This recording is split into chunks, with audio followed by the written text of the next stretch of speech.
Listen to this. Imagine being trapped in the mountains during the worst blizzard in recorded history. You can't see your hand in front of your face.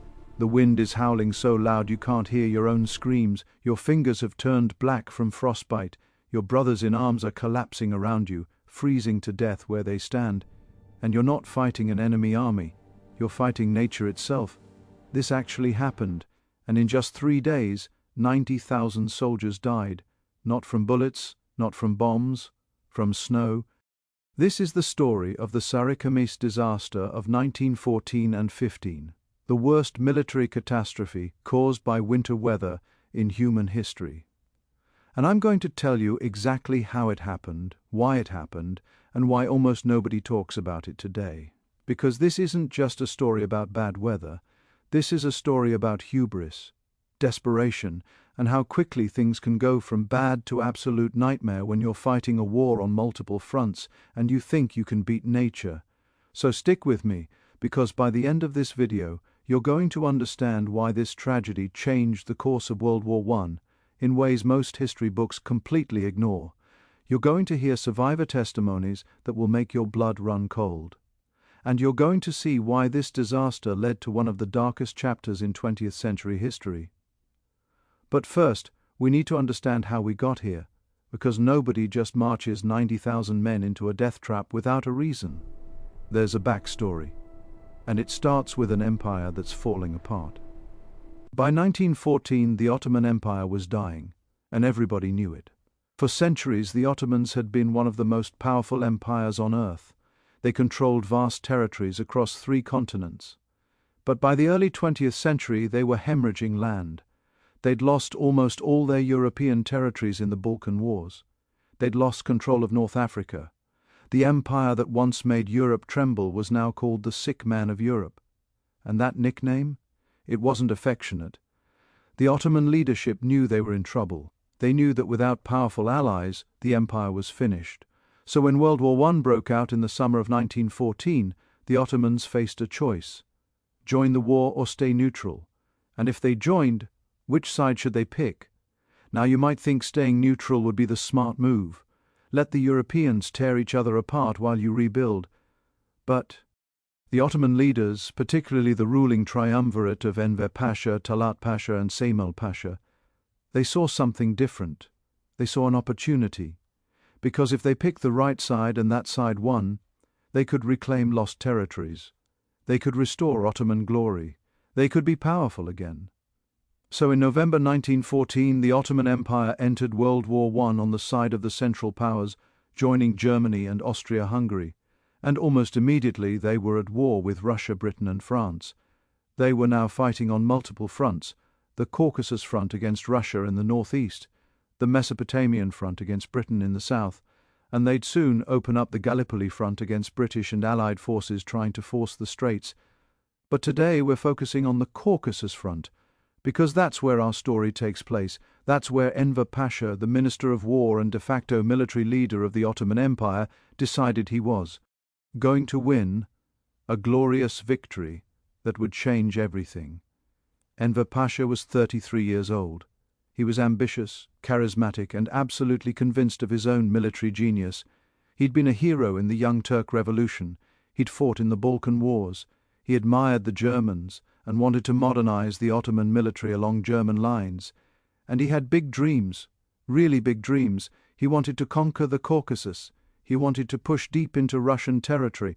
He wanted to liberate the Turkic peoples living under Russian rule and create a vast pan-Turanian empire stretching all the way to Central Asia.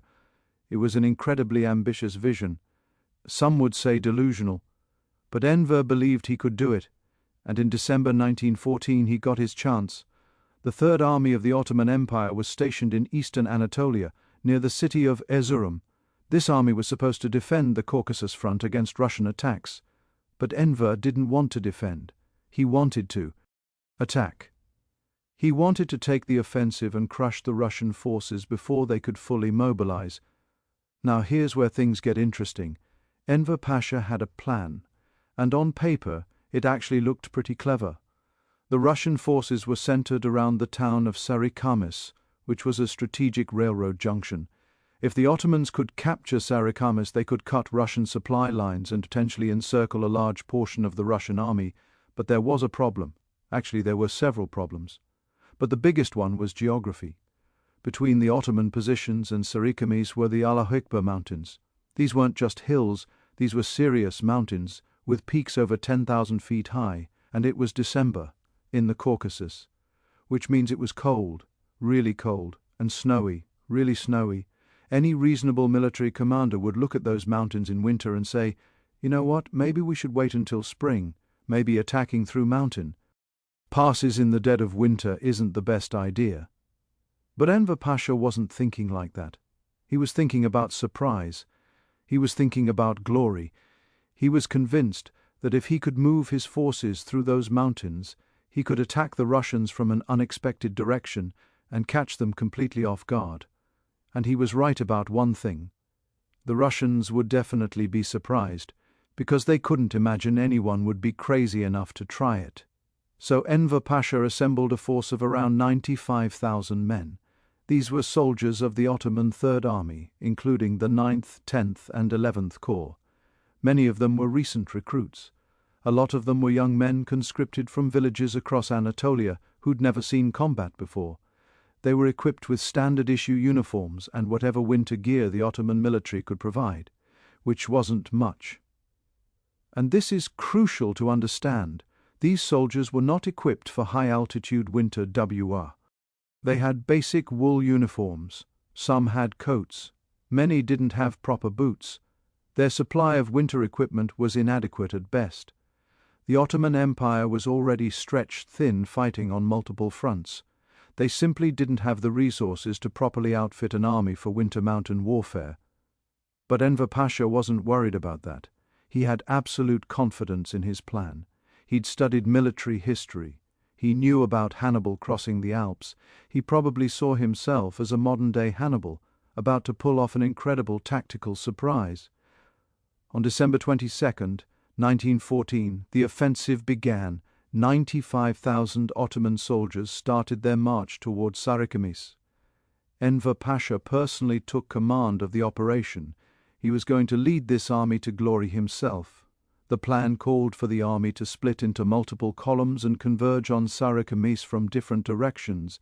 The main force, including the 9th and 10th Corps, would take the Entane route, moving through the Alahikba passes. This was supposed to be the surprise flanking maneuver. Meanwhile, other units would engage Russian forces from different directions to keep them occupied. The march began in relatively good conditions. Cold, yes, but manageable. The soldiers moved out with whatever supplies they could carry. The supply trains would follow behind. Everything seemed to be going according to plan, and then the weather changed. Now, I want you to understand something about winter in the Caucasus Mountains. This isn't like winter in most places. The Caucasus in winter is absolutely brutal. Temperatures regularly drop to -30, -40 degrees Celsius. That's -22 to -40 Fahrenheit for my American viewers. The wind chill can make it feel even colder. Blizzards can appear out of nowhere and last for days. The snow doesn't just fall, it attacks you. And that's exactly what happened to the Ottoman Third Army. A few days in, the march, a massive winter storm hit the mountains. And when I say massive, I mean catastrophic. This was one of the worst blizzards the region had seen in decades. The temperature plummeted, the wind picked up to gale force, and the snow started falling so heavily that visibility dropped to almost zero. Imagine you're one of these soldiers. You're already cold because your uniform isn't designed for this weather. You're already tired because you've been marching uphill through snow for days. You're already hungry because the supply situation is getting sketchy. And now you're in the middle of a blizzard that's turning everything white. You can't see where you're going. You can't see your fellow soldiers unless they're right next to you. The wind is so loud you can barely hear orders being shouted. And it's getting colder. The columns started to slow down. Men started to struggle. The weakest began to fall behind. And here's the thing about hypothermia. It doesn't just make you company LD. It makes you confused. It makes you tired. It makes you want to lie down and sleep. And if you do that in a blizzard at high altitude, you don't wake up. But Enver Pasha pushed forward. He ordered the army to keep moving. They had to reach Sarıkamış. They had to complete the mission. Retreat wasn't an option. In his mind, stopping would mean failure, and failure was unacceptable. The soldiers kept marching, and they kept dying. Survivors later described what it was like. They talked about watching their friends collapse and freeze to death. They talked about entire units getting separated in the blizzard and disappearing. They talked about the bodies. So many bodies. Soldiers who sat down for just a moment and never got up. Soldiers who fell asleep standing up and toppled over frozen solid. Soldiers who begged their officers to let them rest just for a minute and then died within hours. One survivor described walking past what he thought was a row of white-covered rocks on L. to realize they were the frozen corpses of his fellow soldiers, already half buried in snow. Another described how men would huddle together for warmth, and in the morning some of them wouldn't wake up. They'd frozen to death while sleeping, still sitting up. The artillery horses started dying. Without the horses they couldn't move the heavy guns, so the artillery pieces were abandoned in the snow. Supply wagons got stuck. Food and ammunition had to be left behind. The army was literally shedding equipment as it struggled through the mountains, and it kept getting worse. By December 26th, just 4 days into the offensive, the Ottoman army was in serious trouble. Thousands of soldiers were already dead from exposure. Thousands more were suffering from severe frostbite. Entire units had become combat ineffective because so many men were injured or dead. The army that had started out at 95,000 men was shrinking by the hour, but some units did make it through. The mountains. Against all odds, some of these soldiers survived the nightmare journey and reached their objective positions near Sarıkamış. They were exhausted, freezing, and depleted, but they were there. And on December 29th, they attacked the Russian positions. The Russians were indeed surprised. They hadn't expected an attack through the mountains in winter. But the Ottoman forces were in no condition to fight effectively. They were weakened by days of exposure. Many soldiers could barely hold their rifles because of frostbite. They were low on ammunition because so many supply wagons had been lost. They attacked bravely, but they were attacking from a position of extreme disadvantage. The Russians, meanwhile, were relatively well supplied, well rested, and defending prepared positions. They had the advantage of interior lines. They could move troops and supplies by railroad, and they had winter clothing and equipment that actually worked. The battle for Sarıkamış turned into a grinding, desperate fight. The Ottoman forces initially made some gains, but they couldn't sustain the offensive. The Russians brought in reinforcements. They counterattacked, and the Ottoman lines started to crack. Meanwhile, the weather was still killing more Ottoman soldiers than Russian bullets were. Every night hundreds more men froze to death. The wounded who couldn't be evacuated died of exposure. Soldiers suffering from frostbite developed gangrene and died from infection. The army was disintegrating. By early January 1915, the situation was desperate. Enver Pasha finally realized that the offensive had failed. The army couldn't capture Sarıkamış. They couldn't even hold their positions. They needed to retreat. But retreating through those mountains in winter, in their weakened condition, was going to be just as deadly as the advance had been. The retreat began on January 3rd, and it was a nightmare. The soldiers who'd barely survived the march to Sarıkamış now had to march back, except now they were even weaker, even more depleted, even less equipped. The retreat turned into a rout. Units fell apart. Officers lost control of their men. It became every man for himself, struggling through the snow, trying desperately to get back to safety before the cold killed them. Thousands more died during the retreat. The mountain passes became graveyards. Bodies were everywhere, frozen in the positions they died in. Some were sitting up against rocks. Some were lying face down in the snow. Some were in groups, huddled together, all dead. The Russian forces pursued, but they didn't need to fight hard. The weather was doing their work for them. They mainly just captured the Ottoman soldiers who were too weak to continue, rounding up thousands of prisoners who were more than happy to surrender if it meant getting somewhere warm. By mid-January, the survivors of the Ottoman Third Army had made it back to Erzurum.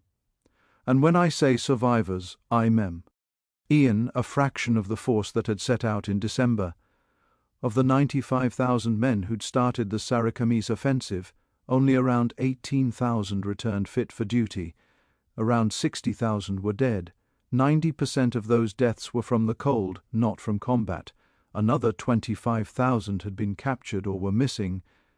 Let me put that in perspective. In less than a month, the Ottoman Third Army had effectively been destroyed, not by superior Russian tactics, not by better weapons. By snow and cold, it was the single worst disaster in Ottoman military history. And Enver Pasha. He fled the battlefield before the retreat was complete, leaving his army to fend for itself. He returned to Istanbul and immediately started spinning the narrative, blaming subordinate commanders for the failure and downplaying his own role. He would never face real consequences for the disaster. In fact, he remained in power for the rest of the war, but the consequences for the Ottoman Empire were severe. The loss of the Third Army left the Caucasus front virtually undefended. The Russians were able to push into Ottoman territory and occupy significant areas of eastern Anatolia. Ottoman military strength was seriously degraded at a time when they needed every soldier for the other fronts. And there's a darker consequence too, one that we need to talk about because it's historically significant, even though it's controversial and painful. In the aftermath of the Sarıkamış disaster, Ottoman authorities began looking for scapegoats, and they found them in the Armenian population of eastern Anatolia. Ottoman officials accused Armenians of collaborating with the Russians, of sabotaging the war effort, of causing the military defeats.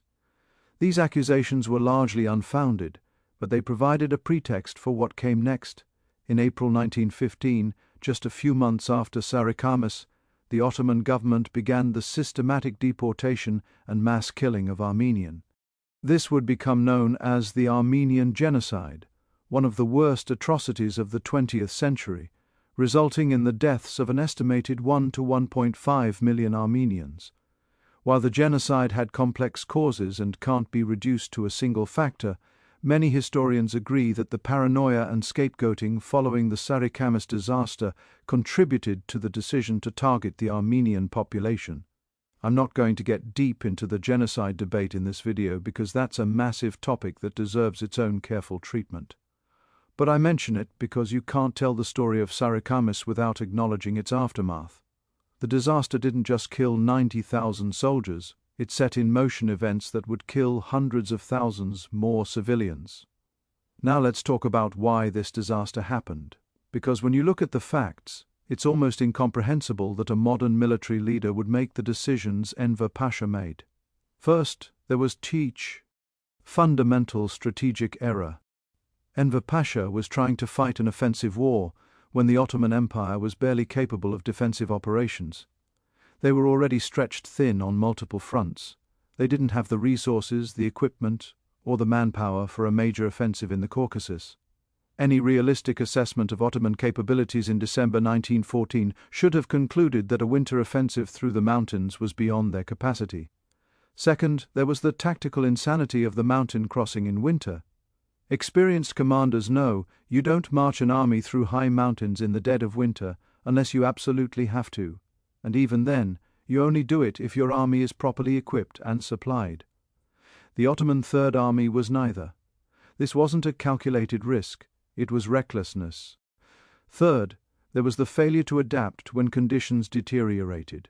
When the blizzard hit and soldiers started dying in large numbers, Enver could have called off the offensive. He could have ordered a retreat to save what was left of his army. But he didn't. He pushed forward, sacrificing thousands of lives in pursuit of a victory that was slipping further out of reach with every passing hour. Fourth, there was the disconnect between the leadership and the reality on the ground. Enver Pasha was operating from his headquarters, looking at maps, moving pins around, thinking in abstract strategic terms. He wasn't experiencing what his soldiers were experiencing. He wasn't freezing in the mountains. He wasn't watching his friends die. And when the situation became untenable, he left the battlefield and let his subordinates deal with the catastrophe. This kind of leadership failure is unfortunately common in military history. Leaders become so focused on their grand vision that they lose sight of basic realities. They start to believe their own propaganda. They convince themselves that willpower and determination can overcome logistical impossibilities. And soldiers pay the price. But we should also understand the context Enver was operating in. The Ottoman Empire was desperate. They were fighting for survival as a state. Enver genuinely believed that a successful offensive in the Caucasus could change the strategic picture, knock Russia out of the war in the region, and give the Ottomans breathing room on other fronts. He wasn't just pursuing personal glory, although that was definitely part of it. He was trying to save his empire. The tragedy is that his attempt to save the empire through a bold military stroke ended up significantly weakening it instead. The Sarıkamış disaster didn't just cost 90,000 lives, it cost the Ottomans their best chance of stabilizing the Caucasus front. It left them vulnerable to Russian advances. And it contributed to the paranoid, desperate mindset that led to genocidal policies. Now let me tell you about some of the survivor stories, because these really bring home the humor. Cost of this disaster. There was a young lieutenant named Mehmet who kept a diary during the offensive. He described the first few days as difficult but manageable. The soldiers were in good spirits, confident in their mission. But as the weather deteriorated, his entries became darker. He wrote about men crying from the pain of frostbite. He wrote about having to leave wounded soldiers behind because there was no way to carry them. His last entry, dated January 2nd, 1915, just says, "We are all going to die here. God forgive us." His diary was found on his frozen body weeks later. There was a sergeant named Hassan who survived by pure luck. He got separated from his unit during the blizzard and stumbled into a small shepherd's hut that had been abandoned for the winter. He stayed there for 5 days, burning whatever wood he could find, eating snow, before another group of retreating soldiers found him and brought him back. He lost 7 toes and 3 fingers to frostbite. But he lived. In his later testimony, he said the worst part wasn't the cold or the hunger. It was the silence. After days of howling wind, when it finally stopped, the silence was overwhelming. He could hear nothing.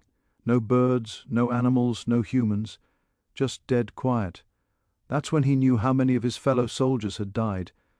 There was a doctor named Varum, an Armenian serving in the Ottoman Medical Corps. He tried desperately to treat frostbite victims, but there was little he could do. You can't treat severe frostbite in the middle of a blizzard with no supplies and no shelter. He watched men's extremities turn black and die while they were still alive.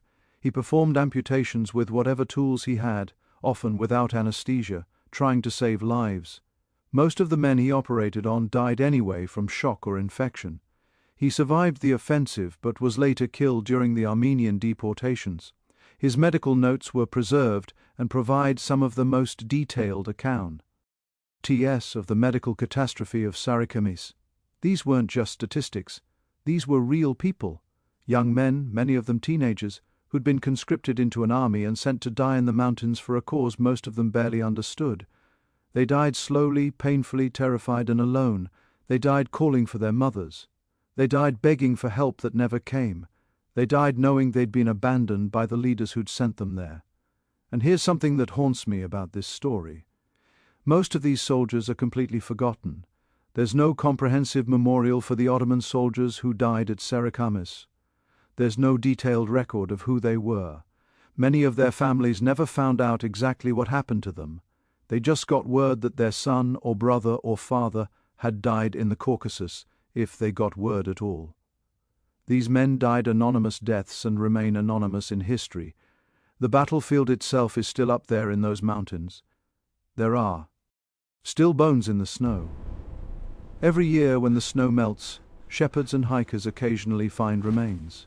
Skulls, rib cages, rusted rifles, belt buckles, buttons from uniforms. The mountains are a mass grave that slowly gives up its dead. There's a small museum in the town of Sarıkamış today that commemorates the battle. It has some artifacts, some photographs, some displays about what happened. But it's not a major tourist destination. It's not on the typical historical tour circuit. The disaster at Sarıkamış is a footnote in most World War I histories, if it's mentioned at all. And I think that's worth asking about. Why don't we talk about this more? Why isn't the Sarıkamış disaster as well known as other military catastrophes? Part of it is that World War I in general gets less attention in popular culture than World War II. Part of it is that the Eastern Front and Middle Eastern theaters of World War I get even less attention than the Western Front. Most people's image of World War I is trenches in France and Belgium, not mountains in the Caucasus. Part of it is that the Ottoman Empire dissolved after the war and became modern Turkey, and there's been a complex relationship with Ottoman history. Some aspects of Ottoman military history are celebrated, but disasters like Sarıkamış are uncomfortable. They don't fit the narrative of heroic struggle. And part of it, honestly, is that it's politically complicated. Because you can't talk about Sarıkamış without talking about what came after. And the Armenian genocide remains a contentious issue to this day. The Turkish government officially denies that the events of 1915 to 1923 constituted genocide, while Armenian communities and most historians argue that they clearly did. This political controversy makes the whole period difficult to discuss openly, but I think we need to talk about it, because there are lessons here that are still relevant today. The first lesson is Abu. Leadership and responsibility. Enver Pasha made catastrophically bad decisions that killed tens of thousands of his own soldiers, but he faced no real accountability. He remained in power, continued making strategic decisions for the empire, and eventually fled the country when the Ottomans lost the war. He died in 1922 fighting in Central Asia, still dreaming his pan-Turanian dreams, never having answered for the disaster he caused. This pattern of leaders making disastrous decisions and facing no consequences is depressingly common throughout history and continues today. The second lesson is about the importance of realistic planning and proper preparation. You can't will your way past logistical realities. You can't overcome inadequate equipment and supplies with just determination and courage. When you send soldiers into extreme conditions without proper preparation, you're murdering them, even if you tell yourself you're pursuing victory. The third lesson is Abo, the human cost of war.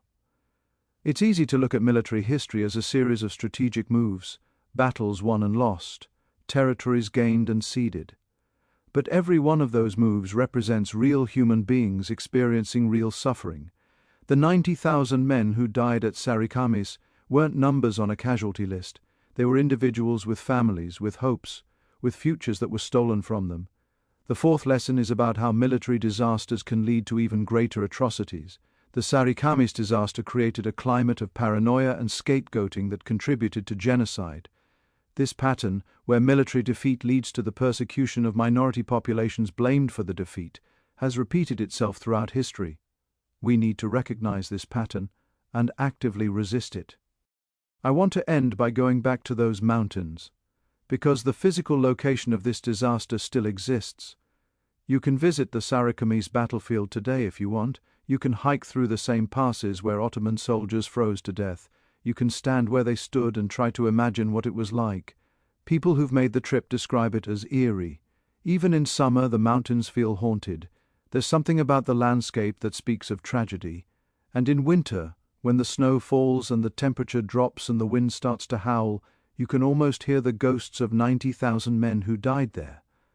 Local guides sometimes take visitors to specific sites where large numbers of bodies were found. There's a place called the Valley of Death where an entire battalion got trapped and froze. There's a ridge where artillery pieces were abandoned and still occasionally emerge from the snow. There are caves where soldiers tried to shelter and never came out. And every year, on the anniversary of the disaster, there's a small ceremony. Not many people attend, mostly local residents, a few historians, occasionally some descendants of survivors. They stand in the snow and remember what happened there a century ago. They read names of the dead when names are known.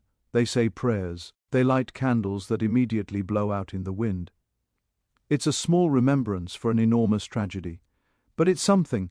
It's an acknowledgement that this happened, that these men died, that their suffering mattered.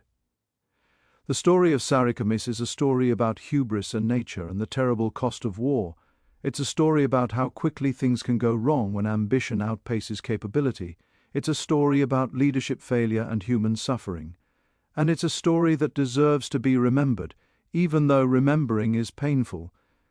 90,000 soldiers died in the mountains over the course of 3 weeks. Most of them froze to death. Many of them were teenagers. none of them had to die. The offensive was unnecessary, poorly planned, and inadequately supplied. It was a disaster that could have been prevented by better leadership and more realistic strategic thinking. But they did die, and they died in one of the most horrible ways possible. Slowly freezing in a blizzard, watching their bodies fail, knowing they'd been abandoned, knowing there was no help coming. They died alone and afraid and far from home. So the next time you're cold, the next time you complain about winter weather, remember the soldiers at Sarıkamış. Remember what real cold is like. Remember what happens when winter becomes a weapon. Remember that nature doesn't care about your plans or your ambitions or your dreams of glory. Nature will kill you if you give it the chance. And remember that behind every military statistic, behind every casualty number, behind every line on a map showing the advance and retreat of armies, there are real human beings experiencing real horror. War isn't abstract. It's personal. It's individual. It's 90,000 separate deaths, each one a tragedy, each one a life cut short. The disaster at Sarıkamış should be as well known as the charge of the Light Brigade, or Pickett's charge, or any of the other famous military disasters in history. But it's not. So I'm telling you about it now. I'm asking you to remember it. I'm asking you to think about those soldiers in the mountains, fighting an enemy they couldn't defeat, dying deaths they didn't deserve, forgotten by history but deserving to be remembered. That's the story of how snow killed 90,000 Ottoman soldiers. That's the story of the Sarıkamış disaster. And that's a story we should never forget. If you found this video informative, if you learned something you didn't know before, please hit that like button. Share this video with anyone who's interested in history or military history, or just incredible true stories that don't get told enough. And subscribe to the channel, because I'm going to keep bringing you stories like this, stories that matter, stories that deserve to be remembered.